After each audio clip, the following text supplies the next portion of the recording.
पहले मोदी की पीएम उम्मीदवारी को लेकर बीजेपी परेशान थी, क्योंकि उसके पितामह आडवाणी नाराज थे।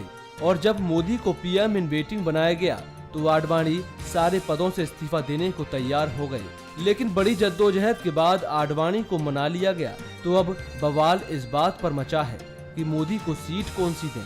संघ चाहता है कि मोदी वाराणसी से चुनाव लड़ें, जिसका बीजेपी के राष्ट्रीय अध्यक्ष राजनाथ सिंह भी समर्थन कर रहे हैं। लेकिन वो सीट तो मुरली मनोहर जोशी की है, जिससे वो अभी सांसद हैं, जिसके चलते मुरली मनोहर जोशी के दिल में तल्खियां बढ़ रही हैं। शनिवार को सूत्रों के हवाले से खबर थी कि बीजेपी की सीईसी की बैठक में जोशी और राजनाथ में तीखी बहस भी हुई। लेकिन अब जोशी बेमन से ही सही, लेकिन लगता है कि मान गए हैं, क्योंकि सवाल यहाँ पीएम इन वेटिंग मोदी का है और मोदी के लिए बीजेपी कुछ भी कर गुजरने को तैयार है, जिसके लिए मुरली मनोहर जोशी ने कह दिया है पार्टी जो फैसला लेगी वैसा ही होगा, क्योंकि वे पार्टी के कार्यकर्ता हैं। ये तो पार्लियामेंट्री बोर्ड तय करेगा और आपको सबसे पहले पता लग जाएगा। स्पेकुलेशन नहीं, 13 तारीख को संसदीय बोर्ड की मीटिंग होगी, उसमें सब फैसले होंगे। वहाँ हमारे प्रधानमंत्री पद के लिए उम्मीदवार श्री नरेंद्र मोदी जी भी उपस्थित होंगे और मैं नहीं समझता कि कोई ऐसा फैसला होगा जिसमें नरेंद्र मोदी जी की प्रतिष्ठा पर भी कोई आघात हो या पार्टी की चुनाव भी जीतने की और ज़्यादा सीटें लाने की दृष्टि से भी कोई किसी प्रकार की कठिनाई हो। ये आप लोगों ने जो जिस प्रकार का माहौल पैदा किया, कृपया उसको ठीक करें, क्योंकि आपकी कोई भी बात अभी तक सच नहीं निकली।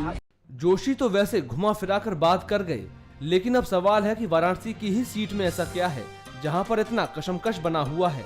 चलिए तो हम आपको बता देते हैं कि संघ ने एक सर्वे किया था, जिसमें वाराणसी की सीट हिंदुत्व के मुद्दे पर खरी उतरती है और जिससे मोदी की दावेदारी पक्की होती है। वहीं सीट का सच एक और भी है कि वाराणसी की सीट से अगर मोदी जीतते हैं तो आसपास के पूर्वांचल की 40 सीटों पर भी इसका असर देखने को मिलेगा, जिसके चलते पार्टी नेता सीट पर कोई विवाद होने से इनकार कर रहे हैं।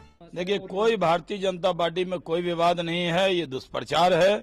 भारतीय जनता पार्टी पूरी तरह इकट्ठी एकजुट होकर नरेंद्र भाई को प्रधानमंत्री बनाना है, देश में बीजेपी की एनडीए की सरकार बनानी है, इसमें हम सब लगे हुए।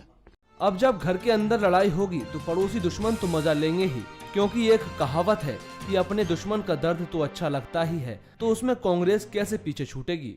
वरिष्ठ नेता है भाजपा के, उनको टिकटों के लेकर उनके अंदर काफी मतभेद और लड़ाइयां चल रही हैं और तमाम सीटों को लेकर विवाद है कि मोदी जी कहां से लड़ें कहां से नहीं लड़ें, वो उसका बहुत गलत असर लोगों में जा रहा है। हम तो ये कहते हैं कि तुम 5 साल भाषण देते रहे कि दागदार लोगों को नहीं लेना चाहिए, करप्ट लोगों को नहीं लेना चाहिए, अपराधियों को नहीं लेना चाहिए। अब जो उनके यहाँ आ रहा है, चाहे दागदार हो चाहे करप्ट हो, सबको फटाफट भर्ती करके टिकट दे रहे हो, तो अब सब वो ठीक हो गए। जिनको पहले आप गलत बताते थे, जब वो कांग्रेस में थे या दूसरे दलों में थे तो खराब थे, तुम्हारे यहाँ आते उन्होंने गंगा नहा ली। अगर मुरली मनोहर जोशी मान गए हैं तो ठीक है, और अगर कहीं उनके दिल में तलखी अभी भी बरकरार है तो जाहिर है कि वो कभी न कभी निकल कर सामने तो आएगी ही। और कहीं नाराजगी बीजेपी की पितामह जैसी हो गई तो फिर चुनाव नजदीक है, इसका खामियाजा भी बीजेपी को उठाना पड़ सकता है।